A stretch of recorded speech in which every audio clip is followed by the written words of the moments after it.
Alpharad invited 59 content creators and 1 CPU to compete in a Mario Kart 8 Deluxe tournament to determine the best karter among us. The tournament was split up into 2 separate pools of 5 teams of 5 karters, where the top placing teams from each pool would then square off in a final Grand Prix to determine the victor. My team was a very formidable threat, capable of taking home the Alpharad Cup trophy. Comprised of myself, Egoraptor, Scooch, Vinesauce, and Zamsire, the Bitty Baddies were ready to take on this tournament with the combined powers of all our Bitty Buggies. The Bitty Buggy is one of the best karts in the entire game, so my team's plan was for everyone to use this wide-eyed lady buggy to make the tightest turns you've ever seen. Unfortunately for us, not everyone had it unlocked. Despite the fact that not everyone on the team would be able to run the top tier loadout that I was using, I was still really confident in my team's ability to win. All of us besides Scooch had decent Mario Kart 8 Deluxe experience, and I don't mean to toot my own horn here, but Mario Kart might just be the one game that I'm a pure natural at. I don't know if it was all those hours playing Mario Kart DS before classes in my middle school hallways or what, but I have yet to find a track that I can't race. Before the tournament started, my team decided to get a couple of good nights of practice in, and it went pretty much exactly how you would expect it to. The first night, we played a few races online where I placed first roughly 95% of the time, and the second night, we actually scrimmaged against one of the teams from Pool A, Big Large, and handled them in a somewhat convincing fashion. Not a bad sign for the looming tournament.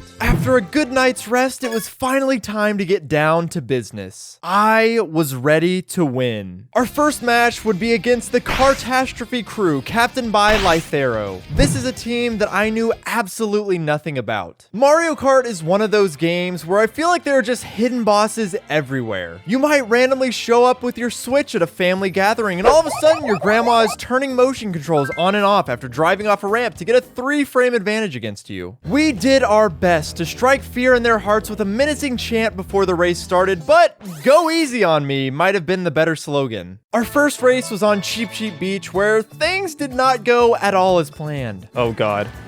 Well, that is not a good start. All right, don't worry guys, I'm bagging. Immediately, we fell behind their top 3 racers and we're banking on getting some good items to help ease the gap, but yeah, that was not the case. We chalked that early loss up to tournament jitters that would certainly be gone by race 2, right? All I'm saying is it's only picking their courses, so oh god. Shit. This is like the worst possible start for me. I hate this course.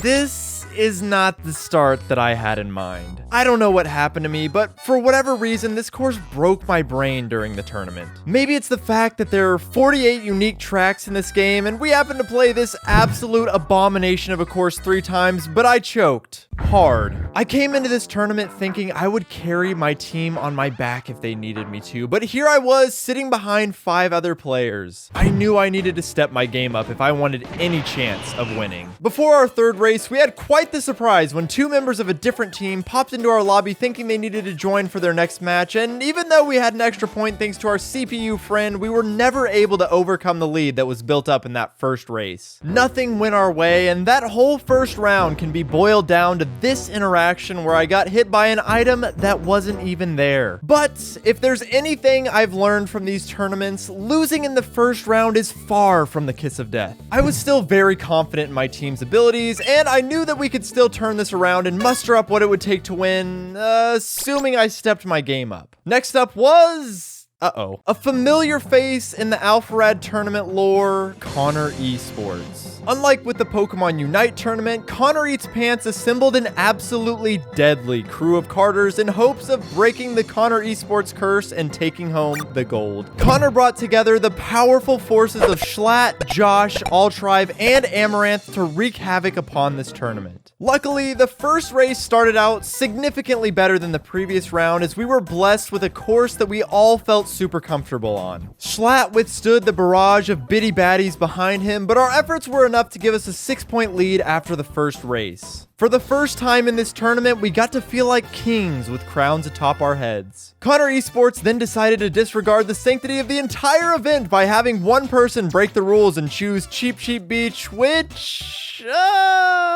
Fortunately, the game had other plans and took us to Yoshi Valley instead. Unfortunately, however, the choke job of the century continued on my end as I dropped from 3rd to 8th, all in the matter of 1 lap. My inability to perform consistently well was going to be my team's undoing. If I didn't turn things around quickly, our tournament run would be dead in the water. Again. Surely things will turn around in race 3. Oh boy. There's a little phrase I'd like to coin called getting Mario Karted, where the game just sort of has a mind of its own and you feel as if you hold no agency of what's happening before your eyes. Let's just say that in the first 2 rounds, my team and I got Mario Karted about as badly as one could possibly be. However, with only 1 race left, the Bitty Baddies were still in a position to beat Connor Esports. We'd have to play our absolute best, but 6 points was certainly not some insurmountable lead, especially if we could just get a good course. Oh my god. I'm gonna be honest here. I don't know if I could have handpicked a worse batch of courses to start out with. There are so many good courses in this game, but we were left to play on the worst this game had to offer. But things started off exceptionally well. Almost too well. Going into the last lap, we had a firm grasp on the top 3 positions, which would have been more than enough to overtake Connor Esports and claim victory in our second match. But then, disaster struck. Quite literally. Let me introduce you to this tournament's most deadly weapon, the lightning item. Lightning is one of the most dangerous items in the entire game as it zaps away all the items of the opposing racers and makes them teeny tiny, which leaves them vulnerable to be driven over like a small rodent. But what makes this item extra deadly in this tournament, you ask? Well, in teams, lightning functions a little bit differently. When your teammate uses the lightning item, it only impacts the opposing team's racers, meaning that this item can single-handedly swing an entire race with just 1 press of a button. Well, in our case, 2. I have lightning. Okay. Oh, is that Aaron? Okay, huge. Nice. Way to use someone those stole the bananas. lightning. That's No! really bad. I kind of figured that would happen. Oh, someone stole it? Yes. Oh my god. Well, And there it that's is. Alright. Yeah. Well, Shit. that's You've got to be kidding me. We had that's first, bad. second, and No third. way, we had it bagged. That is No. some Mario Kart luck, baby. Ah, so that's one way that we could lose it all. Boo is an item that can snatch away an opposing player's item, and while I usually end up with a coin or a banana, Amaranth managed to rip away that lightning from our clutches and pulverize any hopes that we had of winning. With one final strike, the Bitty Baddies shrunk to the size of the insects that we were driving, and our sure victory was snuffed out. Never did I expect to be sitting at 0-2 after the first 2 rounds in this Mario Kart tournament. I thought my team would be a shoo-in for grand finals, and now we needed major chaos to claw our way back into this. Luckily, Mario Kart is a game full of chaos. It was time to begin our redemption arc. If we wanted a shot at the trophy, there would be no more losing from here on out. Next up was a team that was struggling, to say the least. Me, did I hit you? You hit the first one and the second one. So No, my Oh, god. nice, well played. I'm just throwing all the fucking buttons! It's all of us in the back, so it doesn't.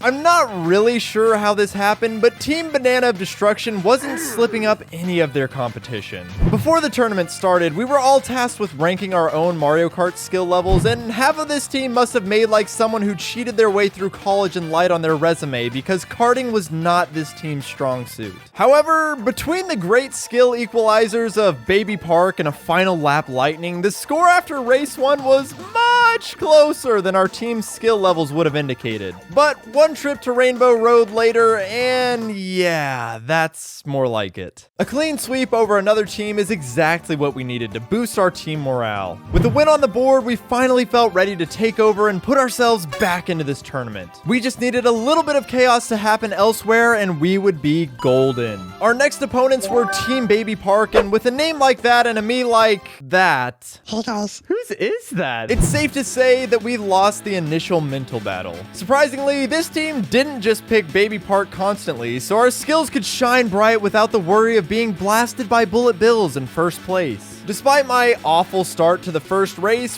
what the heck? Well, we managed to recover and pull in the top 3 spots. Aaron Hansen was the true anchor of our team and the type of carry that I had only dreamt of being. He was really picking up the slack I was creating with my absolute choke job of a tournament so far. We managed to snowball a good DK jungle into a solid Shy Guy Falls placing, but things came apart on Yoshi's circuit with an unfortunate last lap that allowed them to cut their deficit to single digits. We went for a Hail Mary Cheeseland pick as they had one person constantly breaking rank and picking non-random courses, so we thought we'd do the same, but we were denied greatness and had to settle for Mario Circuit. And I've got to say, this was my most dominant track yet. Finally, I had found my groove and it all came together during this round. I can't say the same for the rest of my team though. I was far enough ahead to where I didn't see the absolute carnage that was taking place behind me, but Zam had a front row seat to the final interaction. Wait. Yes, huge.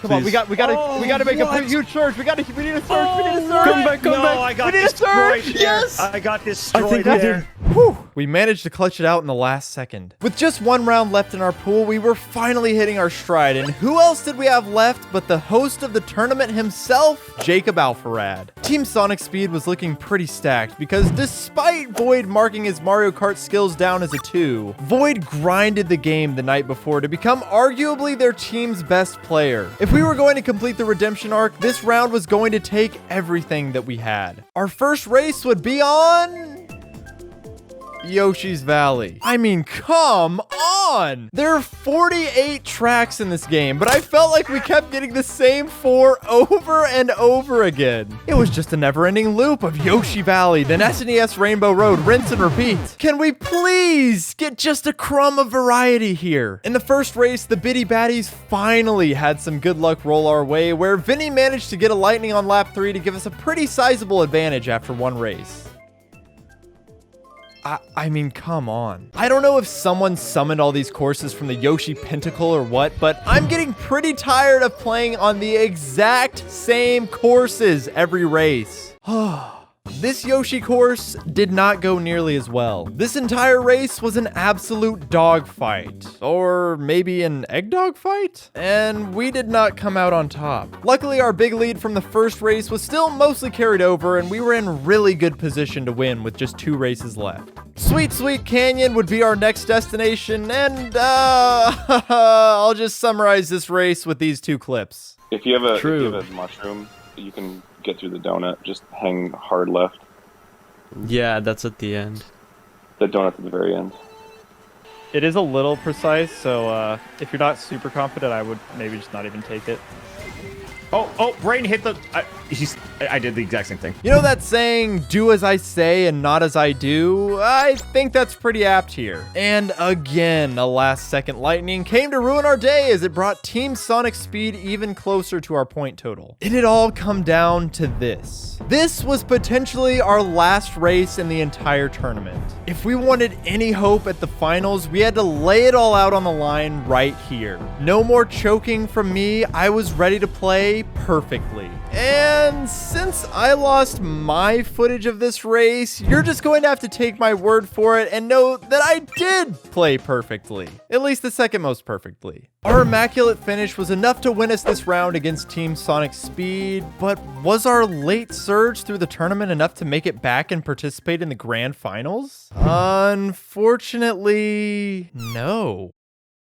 Wait, there's gotta be a way I can still win this, right? See, during our first round, someone joined our lobby, so that's gotta invalidate that loss, right? Then, after that, Amaranth, she took too long to join our lobby in the second match, so that's gotta mean they're disqualified too, right? Right? Oh god, this isn't good. I've gotta be known as the guy who always wins these events. How will I ever get a video out of this if I don't win?